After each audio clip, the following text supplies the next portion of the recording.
ہمارا دین ہمیں حیا کا درس دیتا ہے، حیا کا سبق دیتا ہے اور ہمیں پردے کی ترغیب کرتا ہے، اور اس کے احکام عرب کے شعراء کے قصائد سے ہم نے اخذ نہیں کیے ہیں، پردے کے احکام ہم نے قرآن سے اخذ کیے ہیں۔ قل للمؤمنین یغضوا من ابصارہم ویحفظوا فروجہم، اے محبوب مومن مردوں کو خطاب کرتے ہوئے آپ ارشاد فرمائیے کہ یہ اپنی نگاہوں کو نیچا رکھیں اور اپنی شرمگاہوں کی حفاظت کریں۔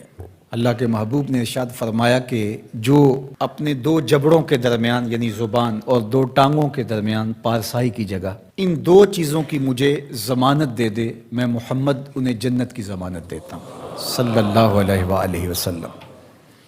تو فرمایا کہ یہ ان کے لیے بہت ستھرا ہے، بے شک اللہ کو ان کے کاموں کی خبر ہے، تم کبھی بھی اس سے مخفی نہیں رہ سکتے، تمہارا کوئی عمل اس سے پوشیدہ نہیں رہ سکتا۔ یہ حکم مردوں کے لیے تھا کہ نگاہوں کو نیچا رکھیں اور اپنی پارسائی کی حفاظت کریں، یہ ان کی ستھرائی کا ذریعہ ہے، ان کے باطن کی پاکیزگی کا سامان ہے۔ جب نظر پاک ہو جاتی ہے تو پھر دل پاک ہو جاتا ہے۔ 40 دن تک جو شخص اپنی نگاہ کو مکمل پاک کر لے تو اس کو نماز کا حظ آنا شروع ہو جاتا ہے، اس کا سرور آنا شروع ہو جاتا ہے، اس کی کیفیت آنی نصیب۔ 40 دن بڑے نہیں ہوتے، یہ مشق کر کے دیکھنی چاہیے۔ تو اس لیے جب نظر پاک ہوتی ہے تو عبادات میں حظ، لطف اور سرور ملتا ہے۔ نظر پاک ہوتی ہے تو پھر خیال بھی پاکیزہ ہوتے ہیں، نظر پاک ہوتی ہے تو پھر سوچیں بھی مثبت آتی ہیں۔ وَقُلْ لِلْمُؤْمِنَاتِ، اور اے حبیب اہل ایمان عورتوں سے فرمائیے، انہیں حکم دیجئے، یغضضن من ابصارہن، کہ وہ بھی اپنی نظروں کو نیچے رکھیں، اپنی نظروں کی حفاظت کریں۔ مرد تو اپنی نظر کی حفاظت کرے، اور اس کے لیے ایک طرح سے آسان بھی ہے کہ عورت پردہ کرتی ہے تو جو عورت نہیں پردہ کرتی وہاں اس کو کنٹرول کرنا پڑے گا، لیکن مرد کے چہرے پہ پردہ تو نہیں ہوتا، تو عورت تو پھر اپنی نظر کو زیادہ محفوظ رکھنا پڑے گا۔ حضرت ام سلمہ رضی اللہ تعالی عنہا فرماتی ہیں کہ حضرت میمونہ رضی اللہ تعالی عنہا زوجہ رسول موجود تھی میرے ساتھ، یہ دونوں ازواج موجود تھیں کہ حضرت عبداللہ ابن ام مکتوم تشریف لائے اور یہ نابینا تھے، تو انہوں نے پردے کا اہتمام نہیں کیا، تو حضور نے ارشاد فرمایا کہ تم نے پردہ کیوں نہیں کیا، پردہ کرو۔ تو انہوں نے آگے سے کہا حضور یہ تو نابینا ہیں، فرمایا تم نابینا تو نہیں ہو۔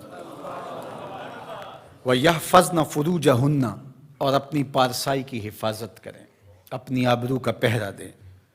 عورت کے لیے بہترین عمل اور بہترین وظیفہ اور بہترین عبادت اپنی آبرو کو بچانا اور آبرو کی حفاظت کرنا ہے۔ وَلَا يُبْدِينَ زِينَتَهُنَّ، اور اپنی زینت کو ظاہر نہ کریں، إِلَّا لِبُعُولَتِهِنَّ، مگر اپنے شوہروں کے لیے۔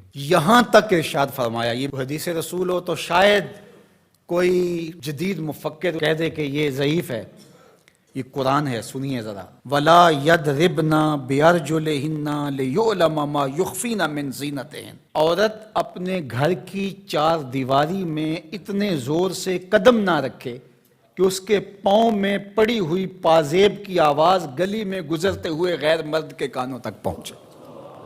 یہ قرآن ہے۔ حالانکہ گلی سے گزرتے ہوئے مرد کو کیا پتا کہ جس کے پاؤں میں پڑے ہوئے پازیب کی چھنکار کی آواز باہر آ رہی ہے وہ بوڑھی خاتون ہے یا 7 سال کی بچی ہے، اسے تو نہیں پتا، اور اس کو بھی نہیں پتا کہ باہر کوئی گزر رہا ہے یا گلی خالی ہے یا کوئی بوڑھا گزر رہا ہے یا کوئی بچے گزر رہے ہیں، لیکن اسے یہاں تک حکم دیا کہ تیرے پاؤں میں پڑی ہوئی پازیب کی چھنکار، تیرے پاؤں میں پڑے ہوئے جوتوں کی آواز بھی ایسی نہیں ہونی چاہیے کہ غیر مرد تک وہ پہنچ کر کے اس کو متوجہ کر دے۔ کوئی تیری طرف متوجہ کیوں ہو؟ اس لیے کہ تو شہزادی ہے اسلام کی، تو بیٹی ہے فاطمہ کی، تو بیٹی ہے عائشہ کی، تو مغرب کی ٹینو نہیں ہے، تو مشرق کی بیٹی ہے۔ یہ پردہ تیرے لیے بوجھ نہیں ہے، یہ پردہ تیری آبرو کا پہرا ہے، تیرے برقعے کی ایک ایک سلوٹ تیرے حیا کا تیور ہے۔ جب تو سمٹتی ہے تو معاشرہ پھیلتا ہے، اور جب تو گھر سنبھالتی ہے تو معاشرہ بہر و بر سنبھال لیتا ہے۔ اس لیے اس بیٹی کو حکم دیا گیا کہ وہ اپنی آبرو کا پہرا